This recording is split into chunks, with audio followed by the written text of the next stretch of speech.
Welcome to 2 on the 10.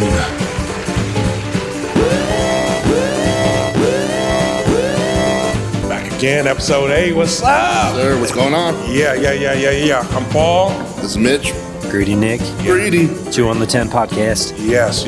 We're back for another episode. Remember, check us out every Monday. Keep giving us that love. We appreciate everything that we got going on right now. Yeah, please follow, comment, subscribe, and share. Yeah. Even cuss us out if you want. That's cool. only cuss Mitch out, not me. I'm the nice one. But anyway, let's get into it. Words hurt. The government raised interest rates again today. Another quarter percent. I'm trying to curb inflation. But nice narrative. But because they keep spending money. But the topic I really want to talk about has kind of got me kind of upset. Is they're, as far as mortgages, and you're familiar with this. As far as mortgages, they are now going to essentially penalize you for having a higher credit score. And if you have a lower credit score, say if you have a 640 credit score right now, they're only going to you won't get that hit that you normally would. If you have a 750 credit score, you're going to get hit higher with a rate that you normally wouldn't. For me, government is wild. Growing older, kind of changed my perspective on politics. I used to be a heavy liberal. Now I would consider myself, moderate, fiscal conservative, definitely, but liberal on, certain issues and stuff like that. And I used to think big government was. Well, you can't be, Paul. Today's age, you got to be one or the other. Oh no, my gosh. So it's like I used to think big government was, good, and government need to be in your business all the time, stuff like that. And as I got older, I realized that's not a good thing. This is my room. I like smaller government, keeping it to, the states and stuff like that. But right now, like this, it's crazy. Like they do things like the Consumer Protection Act, right? Mm-hmm. Which, helps consumers improve their credit score, but then they turn around and do something like this where now they're hurting people. So you're going to improve your credit and then you're going to hurt them more. Now I know it really affects, people that are earning, $90,000 or less. But no matter what. Yeah, that's who benefits, right? Yeah, that's who benefits from this. But no matter what, if you have a higher credit score, you're going to pay more interest than you would have, before. Mm-hmm. And how is that fair? You're getting penalized for, paying your bills, being responsible. Mm-hmm. That doesn't make sense to me. So that's why I said you can't be swinging the pendulum that far and stuff like that. And that's what I'm saying is like, if we're being defined by logic, but what the people that make the rules don't always use logic, that's the narrative again. Exactly. So that's why I said, just that's what's frustrating to me about it is, you got to think logical when it comes to some of these things. I don't know. It's frustrating right now. So yeah, no, very valid points. And I'll just say this: I had a big discussion on this a couple weeks ago over at my office in Scottsdale at the venture office. What's it called? We had Michael Freeman over there. He's the CEO of Freeman Team over Cross Country Mortgage in Scottsdale. Shout out the Freeman Team and Cross Country Mortgage. Definitely very, very bright team. They know the stuff inside and out. They were actually speaking to us, educating us a little bit on the finer details. One of the things that I thought was pretty surprising is most lenders in the country have already made the adjustments for this a couple months ago. Oh, wow. Yeah. Okay. Even though I know it was introduced May 1st, they made the adjustments for it and already had it in their policies a couple months ago. So to them, it's nothing new, but, again, in explaining it and, and everything else. Well, they probably had to do that, because, it takes a minute for you to close a loan, 45, sometimes 60 days. Depending on the company. And most lenders don't keep their loans. They package them up, send them off to somebody else. So right. Yeah. And that's definitely, and that, that's another thing people need to realize that a lot of times I used to be a mortgage officer too, and some of the things that, you don't realize, and I learned, by the fly, is that you have a bunch of investors, you have investors that will buy certain loans, and they have certain criteria that they're buying. And those criteria sometimes can change. And, like for example, you take an FHA loan. Typically, if you Google it, you're supposed to be able to get an FHA loan at, if you have a 580 credit score. But, you typically, from what my experience was, even in just doing refinances, we couldn't touch you unless you did a 620, maybe even a 640, at certain points, depending, And so, again, it's basically going to be the guidelines of what the people backing it with the money are, Well, it seems to me like they keep moving the goalposts. Oh, of course. Speaking of that, actually, FHA just reintroduced their 40-year loan again. Now there's certain qualifications, that for that, but just very interesting. A 40-year loan. Are you really technically ever going to own your home? 40 years, and I'm not knocking that process. I'm just saying, Right. 40 years of paying. So that means. But do you ever really own your loan? Or own your home? I mean, even after you pay it off, you're still paying taxes every year on it. And if you don't pay your taxes, they're going to take your house. So. Yeah, try not to pay your taxes. Try not to pay your HOA. Exactly. HOA. I hate them, by the way. Yeah, Legalized crime. I know. They got a lot of power. Yeah. Oh, definitely. Yeah. They're like a mini version of the government. I'm just going to say I leave my garbage can out on purpose just to piss them off. And they can send me those letters. I just rip them up. Well, I used to get fined $75 a month because I didn't put it on the other side of the fence. Yeah. Every month. Yeah. Mm-hmm. Yeah. That's just HOA, crazy. baby. That's crazy. But not, like I said, the government right now is, they overreaching on a lot of stuff, and that's what I'm saying. It's getting, to me, is getting frustrating because I think we were just talking, Nick, about what are they minting some kind of coin? What's going on? No, they're looking at because they're coming to the point where they're going to hit this debt ceiling again, and they're going to have to shut down and not be able to pay their bills.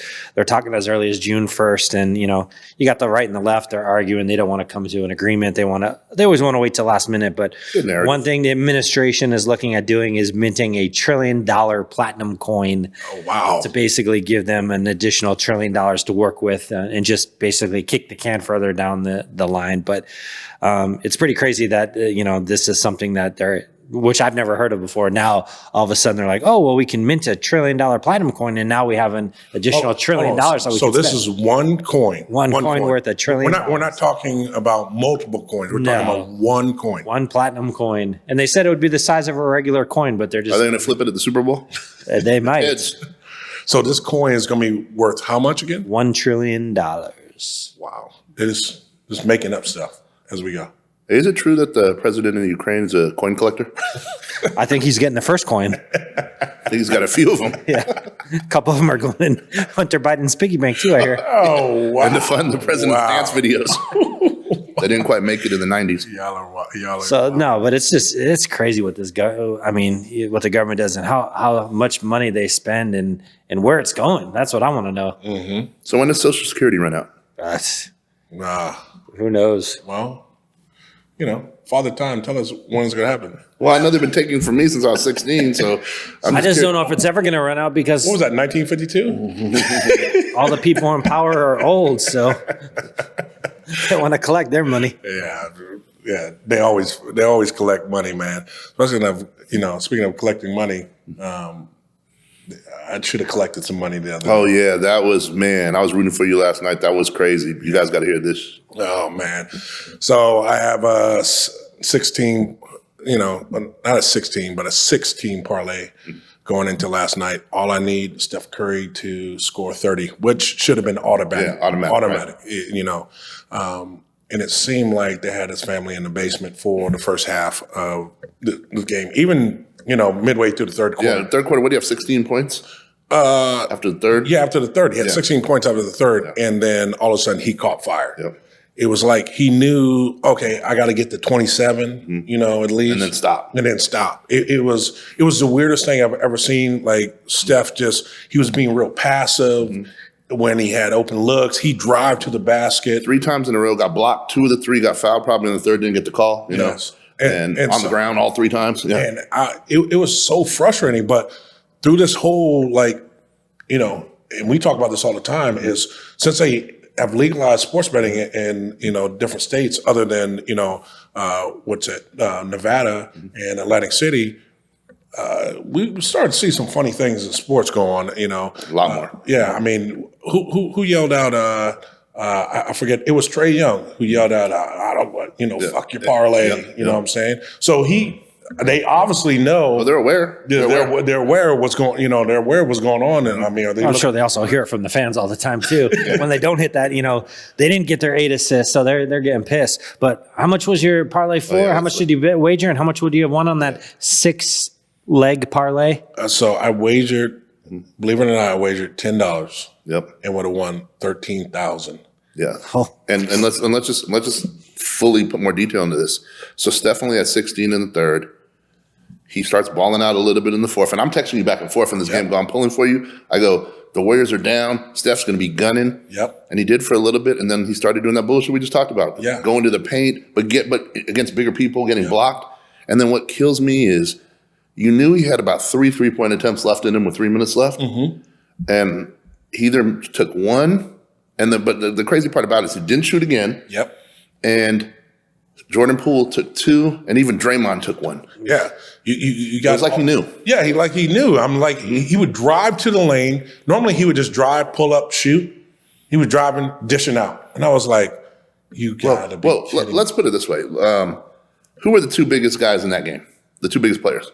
Well, I mean, it's obviously LeBron and Steph Curry. Yeah, probably the 2 biggest guys in the NBA, right? Right. That people probably put the most money on and back behind. Yep. You're also talking 2 of the biggest markets, LA and the Bay Area. Right. A lot of disposable income still, Okay. Did either of them even, hit their point totals? No. No. Neither LeBron or Steph that night, and it was so much money. I guarantee you that was lost last night. That's I say it all the time. As far as when sports books became legal a couple years ago, we're almost going on 3 years, right? Yep. Okay, we're almost going on 3 years. It's very interesting that the crazy underdogs seem to have the chance more now, and the old-fashioned I'm going to bet the sure thing and just collect a little bit of money is not the sure thing anymore. All you have to do is look at the Celtics, the way they play in these last 2 series, Right. And it's like the casual bettor that thinks, that doesn't know too much but wants to partake. He goes, let me bet Steph. He's good for 28 points. Let me bet LeBron. He's going to come out strong. He has a statement to make. No, they don't ever do it that game, Yeah. And it always seems like they, like on these games, whatever you expect to happen, bet the other way because That's the opposite. you'll hear the narratives on TV. Oh, they can't be beat. You look at the first game with the Celtics and, no Embiid, they're going to lose. Celtics are going to blow them out. I think the spread was like 10, 11 points. Yeah. Yep. 10 And they end up losing outright, and Harden scores 45, which you don't expect because they are calling Harden a bum half the year. Then he goes out and drops 45 on him. So it's like you can't trust the narratives on the TV, especially when DraftKings and all these sports books are advertising heavily on these. So you don't think It's the biggest conflict. you don't think they're asking these, ESPNs and Fox Sports to push a narrative on certain games and certain things to try to sway the public to put money a certain way? Well, I mean, today, I like I said, I was put some sports bets in today, and for a good 10 to 15 minutes, the game was locked. They were changing the odds as people were betting, and believe it or not, they go down. They try to make it a little bit more. Some odds go up, try to make it a little bit more enticing for you to throw on there, and then some odds go down, which is weird because some odds go down on players that you wouldn't think should, and then all of a sudden they hit big. So I was like, I don't know what's going on. It's They definitely have some insider knowledge. yeah, it's Let's nothing. say that. I don't say it's not on the up and up. Let's put it this way. If there was, we all know for a fact that, games have been rigged in all sports, in the past, right? In the 70s, 80s, et Yeah, cetera, by right? players, Yeah, players, refs. Refs. I mean, we can, possibly coaches. and I get we're telling you there's no Santa, there's no Easter Bunny, there's no Tooth Fairy, and What? you're pissed off. Hulk Hogan's not real. You know what I mean? Like, you're getting mad right now. Okay, I get it. But the reality is, if we talk facts for a second, this is all proven, this has all been facts. So are you going to tell me that there's going to be less tampering now with all the money at stake compared to when only a few people are benefiting? Or do you think there's going to be more tampering? I mean, in some way or another. Right. I mean, it's too much money being, like I said, FanDuel, DraftKings, they got to pay these, they got to pay for these advertising somehow. You know what I'm saying? And I'm sure the NBA and these players and everybody can sleep good at night because a lot of the bets are trivial in the course of the outcome of whatever. Yeah, I've even heard on some heavier bettors, that if they win too much, that the books will back them off. Yeah. Won't let them bet or limit the amount of bets that they can do. If they figure out a system to beat the book, then the book gets mad. Kind of like counting cards with blackjack. You get too good at that, and they're going to ask you not to play at their casinos anymore. Yeah, look at Rain Man. Yeah, exactly. Look at Rain Man. And then the other crazy thing is, even when you win, sometimes they don't even want to pay you out. Like, I placed a bet today, $5, won 135. It was just two guys to hit a home run, and they both hit a home run. And I went and checked my account, and it said I had no balance. And I'm like, I won the bet today. And I look, and they said it was a loss. So I emailed them, and they came back and go, "Oh, we made a mistake. Here's your money." But what if I didn't catch that? How many other bets do people place that they don't actually go back and check all the legs of their bet and go, "Oh, I guess I lost this one." How much money do they make off that? And maybe it was an honest mistake, but it's kind of weird that both guys came through. It wasn't like that's a tough bet to score. It's did they not hit a home run? Yes, they both did. That should be an easy bet to figure out and give you your money. Imagine on these 10, 15, 20 leg parlays with all these different stats, how easily they could just be like, "Oh, nope, didn't hit, don't pay you." And if you don't go back and check, you'll never know. Get every advantage and then some. I mean, here's the crazy part. If the banks have purposely taken money from people, I mean, even to the penny and the programs and rounded up and all this other shit, you're telling me that these companies that have come in the last couple of years, are just so credible again? It's the same thing. It's like, there's so much money at stake. I don't think people can put their mind around it. Like, go try and actually get a dollar value for what people are spending. It's like kind of always generalized. Oh, they're going to bring in so much money between all the leagues. Like, they don't really want to talk exact dollars. Yeah. I look it up on the internet, and for a while it was like they had a stat from 2018 what they projected the 4 leagues would make. I mean, you thought people were trying to push games to extend for TV money. What are they doing now? Right. Oh, I was, to, follow your point, Nick, is I've seen it multiple times. Hockey is probably, because I've been on a lot of stuff, but hockey is probably one of the sports where they mess around with the There's most. a hotline for that too, by the way. Yeah. Well, you can do like a bet you can do is like shot on goals, right? Yeah. And so or saves, and they mess with that all the time. Like they take forever for it to either pay out or not pay out because they go back and say, "Oh, that wasn't a shot on goal," or "That wasn't a save," or "That didn't hit the post." And I'm like, hold on. How are you messing around? I mean, if you call it right there in the game, and then you can go back, after the fact and to say, "Oh no," Now, granted, I've had it go in my favor where, I was down one, and all of a sudden after the game, they gave a goalie a save, and, I got paid out that way. But most of the time it goes against you, especially if money, heavy money is involved. So I'll just say this, and I don't remember all the details, so I might botch this up a little, but I remember me and our boy Ken, back in the day when internet betting was very new, early 2000s, we took a college bet. And I want to say the teams were UNLV and UNLV and Indiana in football. And I want to say Antoine. Oh, this was football. This wasn't basketball. Yeah, this was football. Okay. And I want to say Antoine Randall L was the quarterback.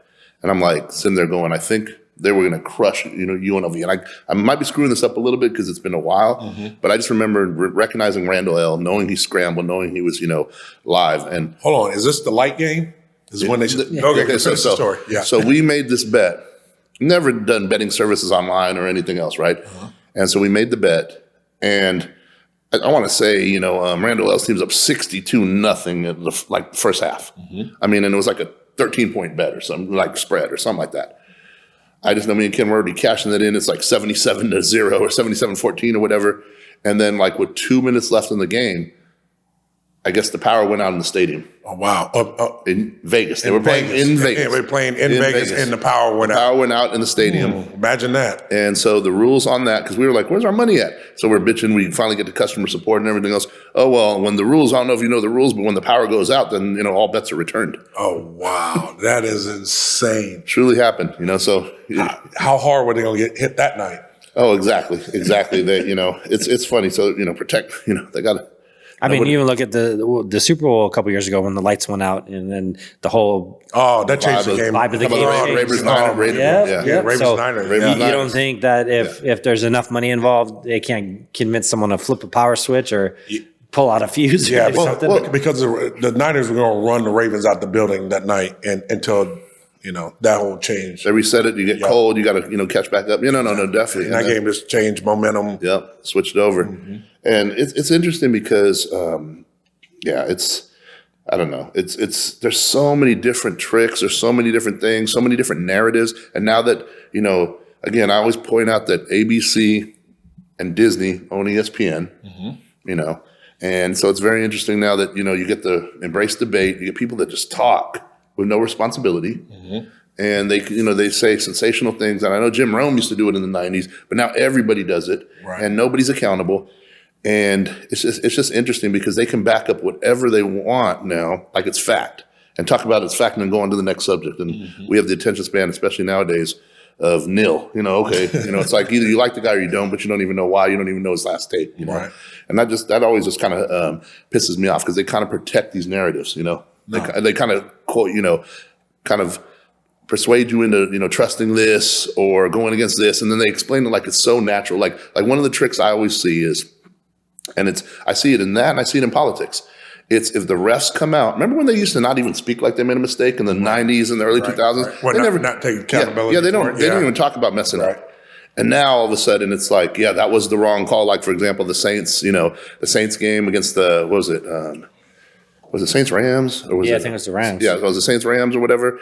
And remember the blatant call, and they're all, we messed that up. Sorry, guys, And it's like, they talk about that and talk about calls because that's always going to bring the human, aspect into it. Right. That it's always messed up.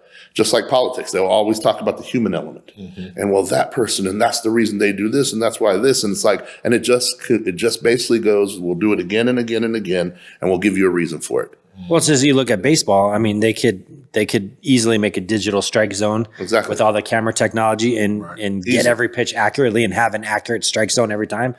But the purists say, oh, well, that's against the purity of the game, and there's supposed to be a little bit of wiggle room. And if a pitcher's dealing and he's hitting just outside, you got to let him. It's got to be a judgment call. But the judgment call can go both ways. Exactly. Who knows what the umpire's direction is? Like, hey, call this game super tight. We got a lot of money on it. We don't want it a high scoring game, or call it super loose so that pitcher maybe we want a no hitter or a low scoring. It's just crazy what they can do, and then they say it all in the guise of, oh, it's for the integrity of the game. Well, no, the integrity of the game, you would have everything video reviewed and all this, and then you would have it on the up and up. Yeah, and they make video reviews like it's a big deal. It takes 2 seconds half the time to look at a video and be like, okay, yeah, it's a strike, a ball, it was inbounds, it was out of bounds, whatever. But then they drag them out on the TV, and then the fans get mad, like, wow, what's the delay? And we don't want this if this is going to happen. They don't understand that, like, there's a lot more layers to that shit than just, we're just rather than watching get the video. Call right. I'd rather them get the call right and take some time. Then feel cheated. Exactly. But No, we're I always also gonna feel cheated. yeah, but I also don't like where it's like frame by frame. I think if you watch it in real time and you can tell what happened, then you can overturn the call. But when you're slowing it down frame by frame and you're like, oh, 1 frame before his foot touched the bag, he got tagged out, like, and the naked eye can't tell, and you can't tell it on a video, then I mean, yeah, at some point you have to say, all right, how minute do we get in the details of trying to figure out like a millimeter difference? Just get it right. I mean, period. Right, wrong, did it happen, did it not? Right. I mean, but again, that's why it will never happen, because they need an out. Right. They need an out to be able to dictate, manipulate to even the slightest degree, slightest degree. No. I mean, it's crazy. Like I'm going to go ahead and jump this a little. I know we got the Derby this weekend, right? Yeah. One of the big events that's going on. Right. But if you go back to like some of these horses that have, done the horse races, okay, they've won the race, people pay out, then you come to find out that they were on PEDs, right? Right. And what do? They strip the horse and award the other horse, right? Yep. Right. If this was on the up and up, then they would switch the dollar, and the person that bet on that horse at that time then would get their money. True. They never do. You know what? I never thought about They never that. do. Well, it's because the problem is they've already paid everybody out. So I understand, and but they don't find out like days and weeks later, Yeah. and they can't track down the people that placed the bet and say, hey, we need your money back. Understand that, but there's got to be a better system to that. But it's all about making the dollar. Yeah. It's all about convenience and making the dollar. It's not about what's right. No. Again, because at the end of the day, on the back of the ticket stubs, it's entertainment. Well, it's the same thing. Yeah. Like in baseball, if a guy's juicing and hitting home runs and he beats your team and your team loses and then he gets suspended for 50 games, they're not going back and saying, oh, well, he hit 3 home runs against your course team. not. Exactly. We're going to pay you back. It's just, oh, no, he's suspended. You cheated, but you still won. Well, we'll get you back by holding him out of the Hall of Fame. Yeah. Okay, but here's the thing. I got a little pushback on that. Here's the thing. Does growth hormones help you with hand-eye coordination? I don't know. No, I'm not a look, doctor. LeBron doesn't dribble as well now. Yeah. He doesn't dribble. No, He used to have handles, and now he doesn't. You know, like Man's 38 still balling. I understand. So obviously something's working. no, exactly. Growth hormones. his treatments over in Europe are helping is what's helping him. Listen, I told you. Not helping his hairline. And though. I'm not hating on him, but that to me that's funny, and I'm not, that's one of the things the NBA kind of sidesteps is growth hormones. I mean, they didn't even try and even mention it till past 2013. It wasn't even tested for. I don't even know if they still test for it because no one ever gets caught. Yeah. Yeah, but here's my thing is if they legalize, you have a substance. And I'm not just picking on Braun. I actually think Tom Brady gets around it too. Exactly. If you have a substance that helps you recover faster, okay, wouldn't you want your star players or players in general back on the court or the field faster? Agreed. Like when Ray Lewis used, speaking of that Super Bowl, when Ray Lewis used Swats, which was the deer antler velvet. And I used to swear by that. Oh, I did. I did. That shit works. I'll tell you that. And you notice that nobody talks about it anymore. But to come from what did he have he had a pec tear or whatever, and he was supposed to be out for like the year, and he got back in like 4 weeks to be able to play. Hey, here's all I got to ask you. When's the last time you can remember an NBA player failing a drug test? There's a couple. I looked it up because I wanted to be educated to make sure. First of all, isn't weed legal in the NBA? I mean, other than weed, yeah. But I'm saying even recently, when's the last time you've heard of a player testing positive for like a steroid or growth hormone or anything like that? DeAndre Ayton, Did he? Yeah. That was in college, wasn't it? No, that was 2 years ago. Oh, was it? 2 years ago. But trust me, I looked it up. There's a couple. But again, they're all whiter players except for Ayton, second year. And again, it wasn't over it's all I know is, again, I'm not gonna make this into something it wasn't supposed to be. But again, the NBA and their policy testing, is what it is. So is it just the NBA or is it, football? Here's the thing. I know, when I was playing, we got tested probably, 3 times a year. We know we get tested definitely in training camp. Anybody use the Wizinator? Wasn't there? Nah, you had a guy like right behind you, like watching you take a piss. So. Wasn't that you, Nick? No. What's wrong with you, bro? Did you apply for that job? No, I'm good on that one. And so, and then towards the end of the year, cats knew. I mean, some cats were in the program. If you get popped, you get into the program, and then they're testing you like every week. And some people got busted multiple times. You normally hear about the guy that popped on the 3rd time because the first couple times they try to brush it underneath the rug, and then the 3rd time they're like, "Come on, bro, you needed to, you got to be a little bit more discreet or wait till after the season and stuff like that." No.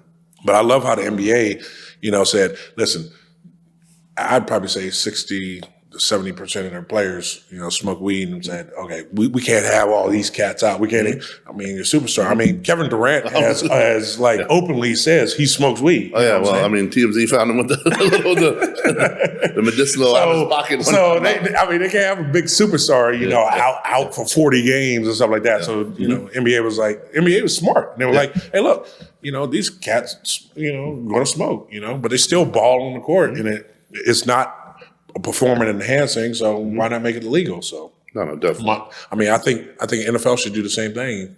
Agreed. Agreed. I mean, I think all the sports should follow suit. So especially when we're talking about weed, because I mean, for as far as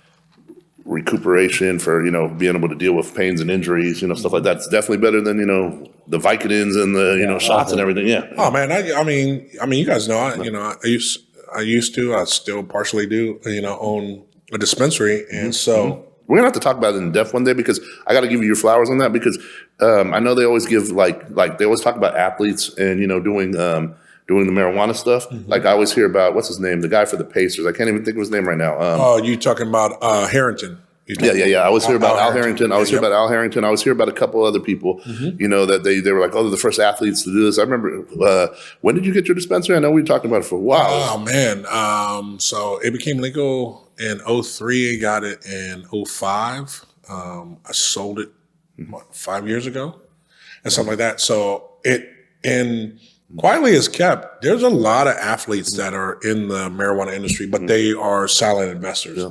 I know. I hope Ricky I bet Williams. some of your partners wished you were a silent investor. I wish. I bet you Ricky Williams was in it.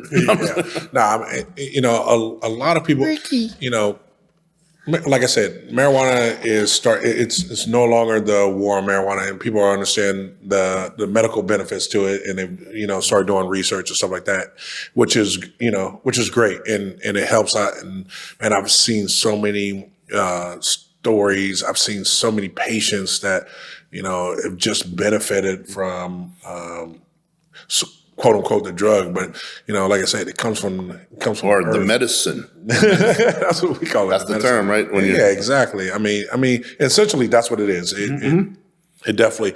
I like it better than the big and pharma. I mean, at least it has more benefits for you than tobacco does. So Right. Well, like I said, I smoke cigars. big pharma is on the sideline right now. Soon as I'm going back into government again, soon as the government, releases the reins on, taking it off the Schedule 1 drug, which is crazy to me. But as soon as they take it off, and then hopefully the Fair Banking Act is coming out later on this year. A lot of money is going to pour into this industry once big farmers are, able to get a hold of it. And that's a good and it's a bad thing. Yeah, We'll have joint machines in schools starting in kindergarten. you're going to be able to get, you're going to be able to get your marijuana cheaper, but the problem is like, what's going to be in it, Of course. Yeah, exactly. mRNA. Yeah, and then they're going to come in and they're going to take out these little mom and pop Of shops. course, They're going to just price them out of the market, stuff like that. Who I think is going to benefit from that is, if you ever think about opening up a shop, is open up a boutique shop. Charge a little bit more because people will always pay premium for good stuff. So. Look at just in the food, Whole Foods, Sprouts.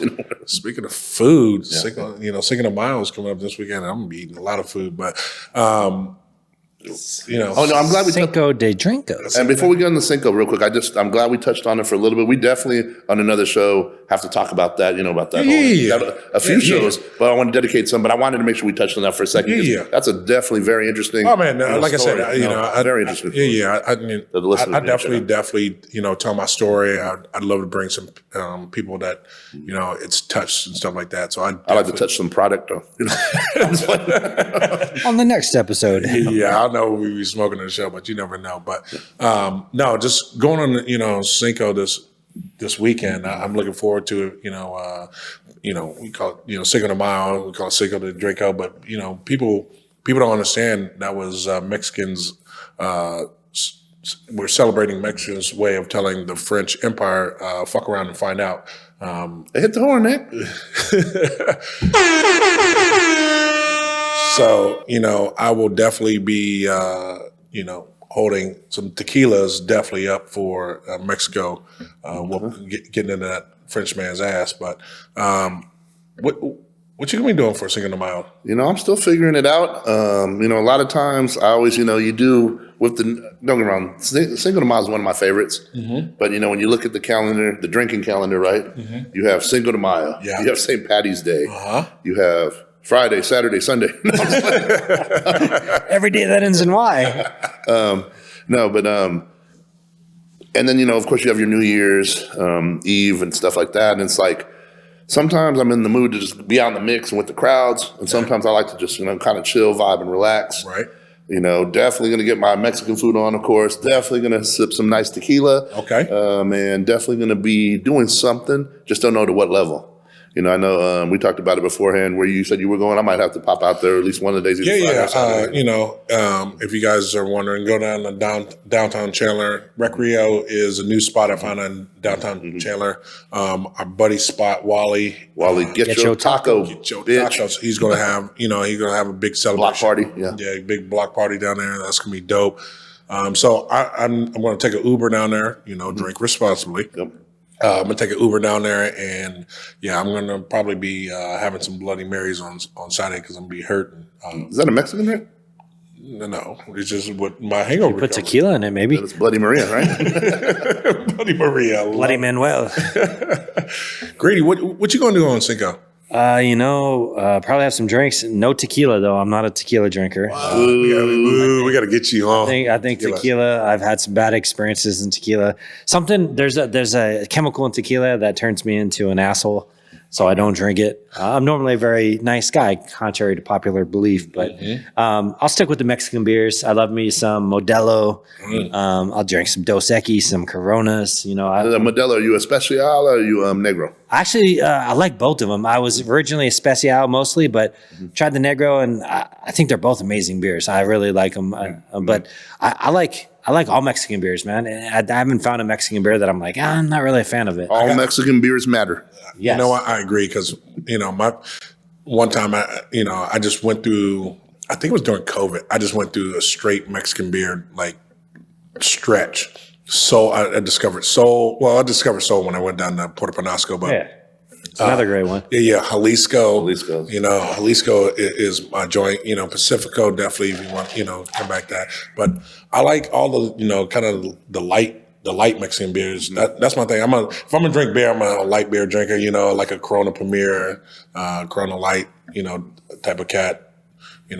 What kind of tequila you guys like? I don't drink it, but maybe you can put me on some good ones. Put me on some good ones. Yes. Well, I love George Clooney's Casamigo for sure, but the 1800 Cristalino is yes, it's very good. If you haven't tried it, you got to go out. It's a sneak. It's a so impressive. Yes. Every time I hear about 1800, I'm like, oh. And this guy put me up on Cristalino, and I was like, wow. Bottles actually made of real crystals. Yeah, and it was so good, so good. Now I always have my tequila with oranges. I learned that. Orange and cinnamon, or you go orange? Well, orange first, cinnamon is kind of like the extra. I kind of learned that by going down to the Mission down in Scottsdale. Man, if you haven't tried the Mission, definitely try that. You said their brunches. Oh, their brunch on Sundays, all you can eat pork tacos? Oh my gosh, phenomenal. Just to give you an idea, 3 pork tacos with a little rice and beans is about a $20 plate normally. All you can eat, what's it, $20 or $24? As many tacos as you want on Sundays? Yeah, and they make homemade guacamole. Delicious. But I learned to have tequila with an orange, and it was amazing. It changed my life because I wasn't a big tequila fan before that, and then after that, I drink tequila all the time now. So it's the way to do it. But you actually, believe it or not, you're supposed to sip tequila. So you're not supposed to shoot it. I know us Americans, we shoot it. You go down to Mexico and they look at you funny. We shoot everything. That is true. Bang bang. That is true.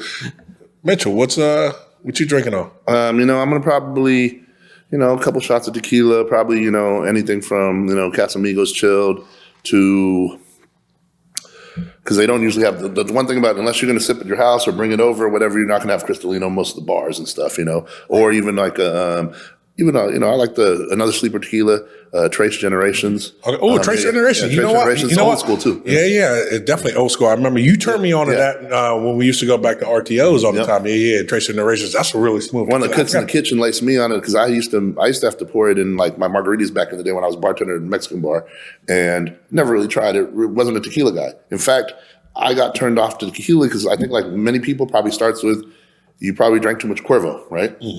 And Cuervo either made you angry or it made you throw up or whatever it was. And it's nasty. Yeah, exactly. And so I never would drink Cuervo again. But, and then you go into your Patron phase, Patron Silvers for a while. And then you realize that, just because they shouted down in Lil Jon songs and whatever else, it's not popping like that. It's cool. Yep. It's cool. It's okay. But it's really not popping. You're not really drinking fine tequila. Right. No, tequila isn't made the same. Yeah, and I don't want to even sound like a hypocrite and say, 42 and Casa Azul, which I do. I'm fans of both. And, I know he got me. Try the black. Yeah, no. Yeah, baby. Not for my birthday. Yeah. Tell him what I got for his birthday. Yeah, he got me that limited edition the gold Casa Azul. Still waiting to crack that. Maybe I'll crack that on our 100th. Actually, on our 50th episode. We'll crack that one. There you go. Have it after the show, of course. Yeah. Because can't drink on the air. But yeah, no. So a little bit tequila, beer wise. I like Premiers. I like the Modelo's, both of them. Of course, the Jalisco's, like we talked about. As long as it's cold and it's got a lemon or a lime. Actually, I like a Modelo with the little lemon juice, lemon squeeze. I like the Modelo Special with the little lemon squeeze on the rim. Okay. Well, Mitch, Yeah. Paul mentioned the mission for Mexican restaurants, yeah. not fast food, but like a place you're going to sit down and enjoy a good meal. Where are you going to? Casino Madrigal. Casino Madrigal, no doubt out here. Okay. My boy Leo, shout out to Leo. He's a chef over there. And I'm usually up on a lot of places. And the Travel Channel rated it one of the top restaurants in the country. They said that it had a perfect 5-star rating, or across the board average. And I was like, I'd never been there. Went the next day, got their filet tacos or their tenderloin tacos. Delicious. They are. I mean, again, it's all apples and oranges when you talk about the best stuff. It's like Ferrari and Lamborghini, but I can easily say it's the best tacos in the valley. I mean, it just depends on what you're talking about, Yeah, and normally, like when I go, I eat those tacos. Like normally, if I get a taco, I'm gonna pick all the stuff off that I don't like. That's the one place I just say serve it to me as it is, because it comes out. You need all those ingredients on there for that flavor, and they're some of the best tacos I've ever had. Where's the spot located? It's on 16th and Broadway. So little off the path, but it's successful. It reminds me of when Lolo's was popping back in the day, and you had white folks in their business suits coming in neat. Like, what are they doing over on Central? Right. So the words got out. It's real popular. So shout out to Leo and them. They're doing their thing. Definitely suggest anybody that's in town or regulars go check out Casino Madrigal. The other place I'm a big fan of lately, I've been on this kick over in Scottsdale, is Carlsbad Tavern. Carlsbad Tavern. Yeah, more New Mexican, which is, they emphasize a lot of green chili. But man, they have a filet taco there, which is great. Get it on happy hour. Yeah, filet tacos. Now you speaking my language. Two of them for $11 on happy hour. You get me hungry right now. Very nice. There's a a prime rib burrito. You better stop. Prime rib burrito. There's some definitely very nice gems over there. There's some very nice gems over there. And then you definitely got to get the stuffed, the green chili chicken quesadilla. Oh my God, stuffed. It's like so definitely worth. It's kind of like a Richardson's, because that was also New Mexican. Even has the little brass metal at the bar. Okay. The cool thing about this spot, it's in Scottsdale, right, a little off the path of Old Town. Okay. Stay open until 2 a.m. every day. Really? But they stop serving about 1:15. Okay. And it's Carlsbad Tavern. Yep. What about you, Nick? Did you have any spots? Or? Yeah, I mean, I'm a long time go-to for me is in Scottsdale as well. It's called Los Olivos. It's a little bit not as upscale as like the Mission, but I think the food there is some of the best, like traditional, like home cooking style Mexican food that you're going to find. I think a lot of the Mexican restaurants out here are more commercial, like it's for the masses. This is just good down home, good Mexican cooking, and I love their food. I love their enchiladas. They're amazing, some of the best. They have a carne asada plate that's amazing. The steak comes out just awesome. And doesn't it come with an enchilada too? It comes with an carne asada enchilada. Really? It's delicious, and their salsa is really good. They have a chunky and then a spicy. Just overall, really cool place. Cool egg-shaped building too, kind of just off the beaten path in Old Town, or like right outside of Old Town. But delicious food. I've been going there.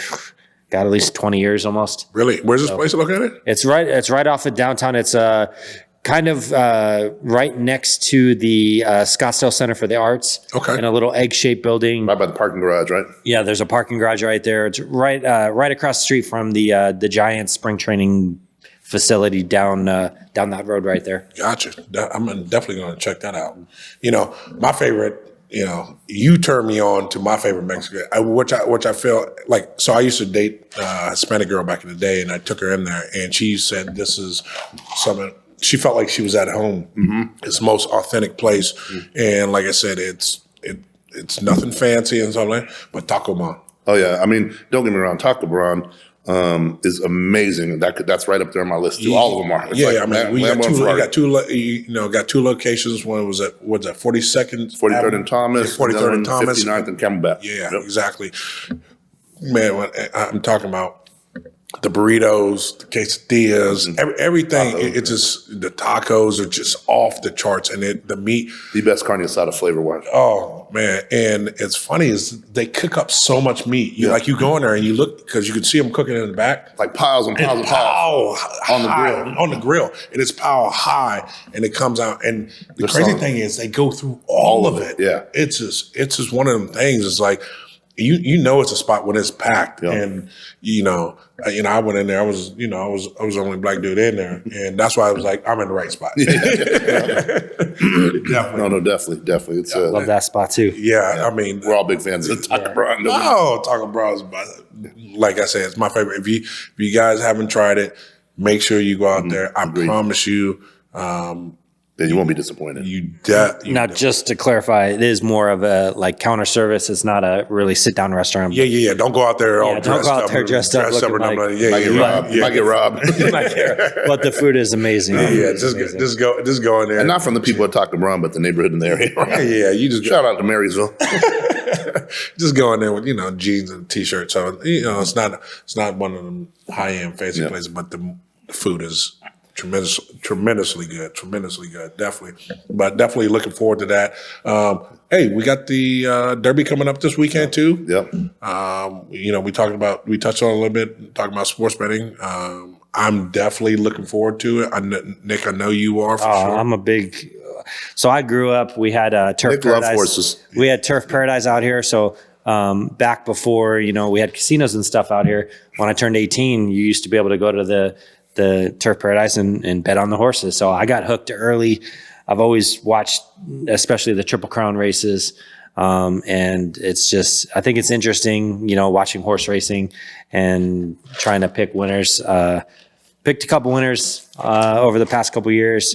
Also had some losers, some dogs. But overall, I think I've made a few bucks on betting on horses over the years, and hopefully it will continue that streak this year. Yeah, I'm looking forward to it next year. As you guys know, I do, bucket list item every year. Last year I did the Masters. This year I'll do Wimbledon. Next year I'm going to definitely do the Derby. And Nick, you came up with a great idea earlier. Maybe do, see all three races for the Triple Crown. So I would definitely love to do that. Yeah. So I think I'm thinking we're gonna have to put that in the works for next year and definitely do that. I think that would be fun. So what I'll do when you guys do that? I'll go to 3 bars during when they go on. I'll do that too. Have 3 Mexican beers while you're there. Yeah. And some Mexican food, definitely. Yeah. All right, man. So. Well, let's jump into this since we're talking all this crazy lifestyle stuff, like the eating, the drinking, the partying, the derbies, all this crazy stuff. Let's keep it real with the audience and talk about what we do or what we should be doing to, like on the health tip as far as right. Or you say keeping your body healthy. Yeah. Trying to combat the because we eat and drink we eat and drink so much and stuff like that. I get it. We're definitely hard on our body, but I think all three of us definitely also take our health into consideration. I know Father Time is trying to stave off. He's been around since 1908, so he looks pretty good. Whatever he's taking, but no, like far as me, man. My daily regimen, just consists of like my multivitamins, my iodine, my silver. Iodine, isn't that for, isn't iodine good against radiation?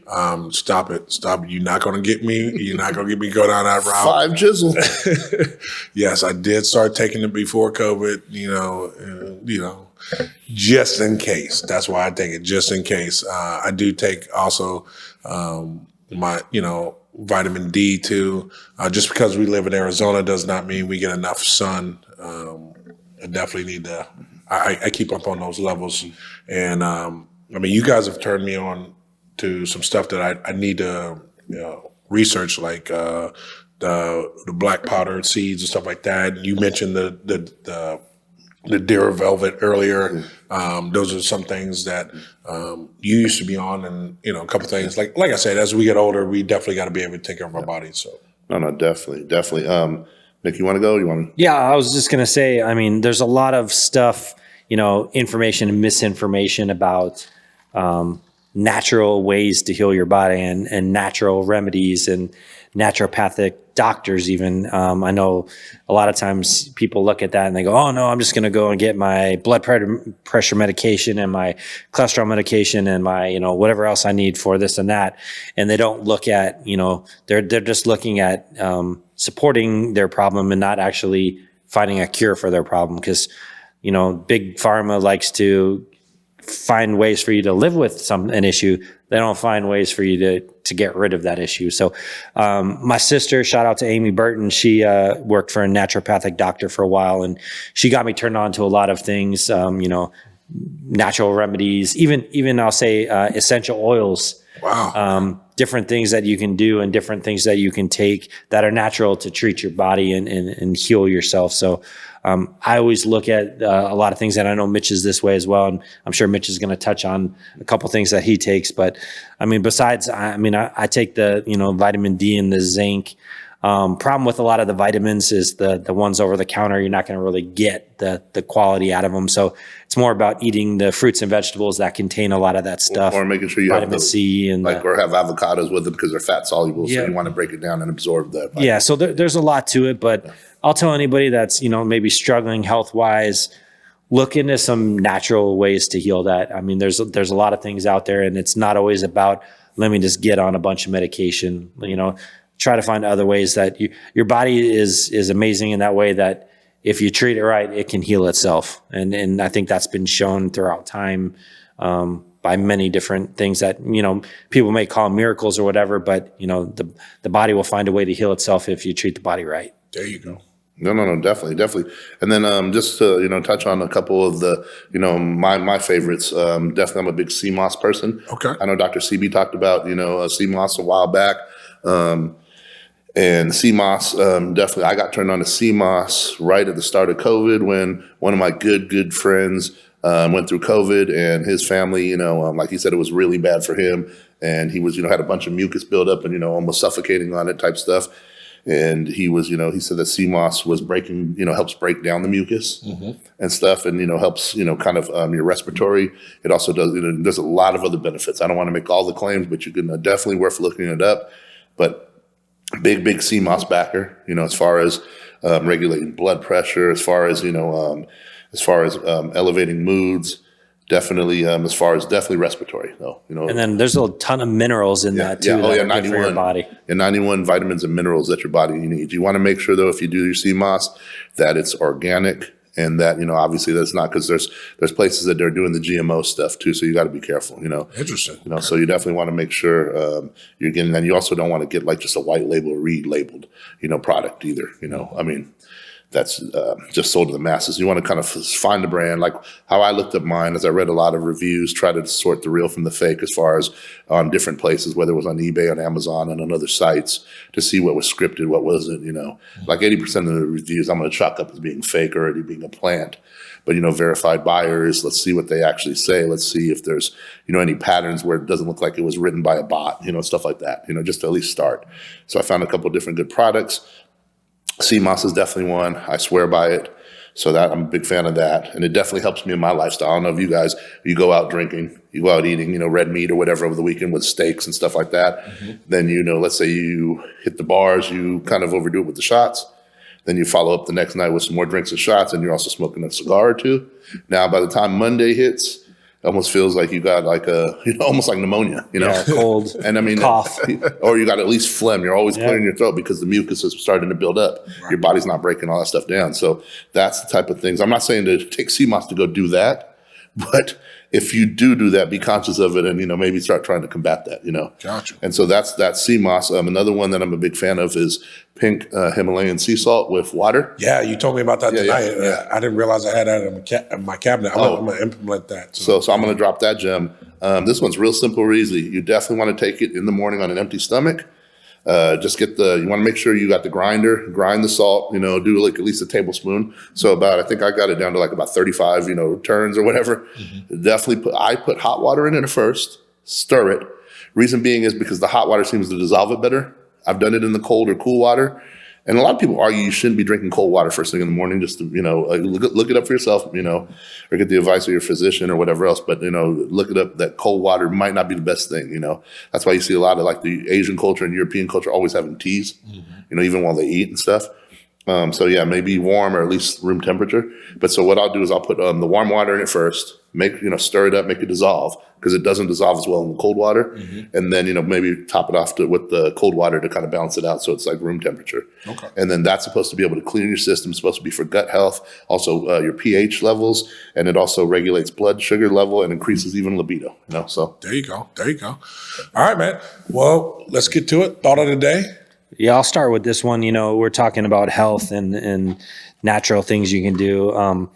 One thing I want to talk about is cholesterol, because I am a person that battles high cholesterol, but I do my research and I look into a lot of things, and I'm no doctor, I'm no expert, but the things I do know is that cholesterol is an integral part of your body. It's your brain. 20% of all the cholesterol in your body is in your brain. So it's extremely important for brain health, and it's also it's used to heal and create cells. It's used for bile and vitamin D and hormone creation. So cholesterol is very important, and I think sometimes people get stuck on these numbers. My cholesterol is this. My cholesterol is that. I got to take a pill. I got to do this to get it down. And yeah, it's important to monitor and talk to your doctor and do all those things. But you also have to understand, as we've seen an increase of people trying to combat cholesterol issues, what else have we seen? We've seen an increase in issues like dementia and Alzheimer's. And I'm not a doctor, like I said, but I definitely think there's a direct correlation when your brain, uses it accounts for 20% of the cholesterol in your body, and you're trying to limit that. And especially as you get older and your body just, cholesterol, you start trying to limit it and bring it down to a certain level.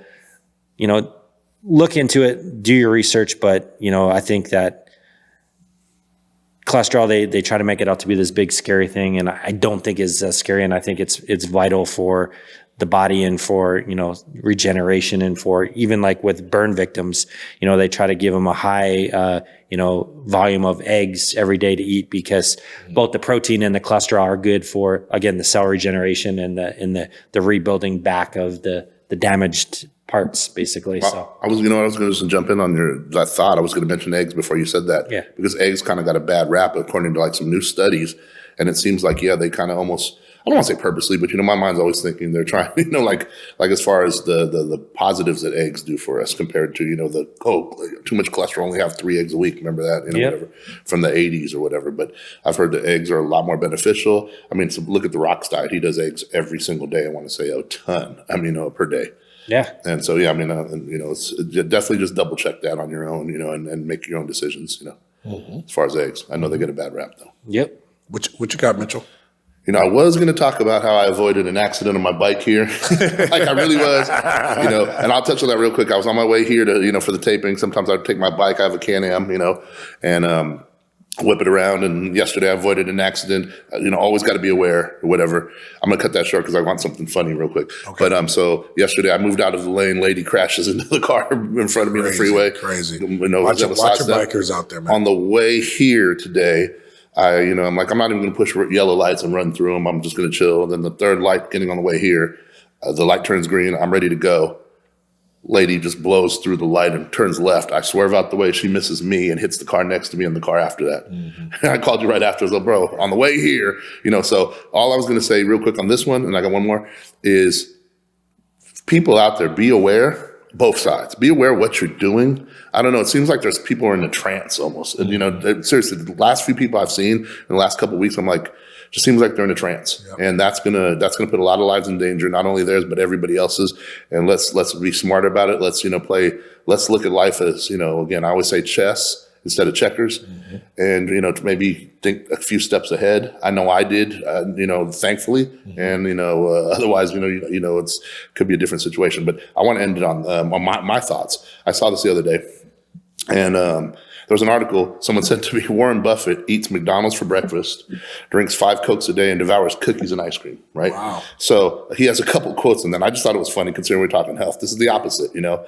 But some of his quotes, and again, this is straight from an article. He said that one of them, for example, he's gotten to be 92 with the habits of a 6-year-old. So as far as it's working, he said Charlie's 99, his friend, and he doesn't eat any better than I do. I found everything I like to eat by the time I was 6. Why should I fool around with all these other foods? If somebody told me I'd live an extra year if I ate nothing but broccoli and a few other things in my life, I would say, take the year off my life and let me eat what I like to eat. Oh, wow. Okay. He has a couple others. He goes, I think happiness makes an enormous amount of difference in terms of longevity. Definitely. And I'm happy when I'm drinking Coke and eating a hot fudge sundae or hot dogs.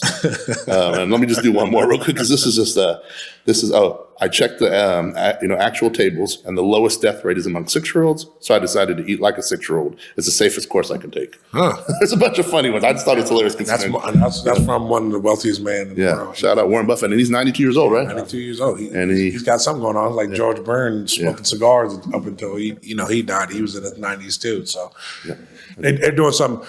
So real quick, my thought of the day is, dating out here in 2023, being single and stuff like that. You're single? Yes, I'm single now. So, but And again, that being said, the dating pool out here, somebody pissed in it. I don't want the dating cesspool. Yeah, exactly. I don't want no but some people sharded in the pool. All I'm going to say to people right now that are single, or looking to get in a relationship, stuff like that. Make sure you're right before you bring another person in your life. If you don't like yourself, or if you're not happy with yourself, it's how in the world are you going to be happy with somebody else? You know what I'm saying? So, get it together before you try to bring it to somebody else. So that's all I'm going to say on that note. We will see you guys next week. Love you. Out. See you later. 2 on the 10.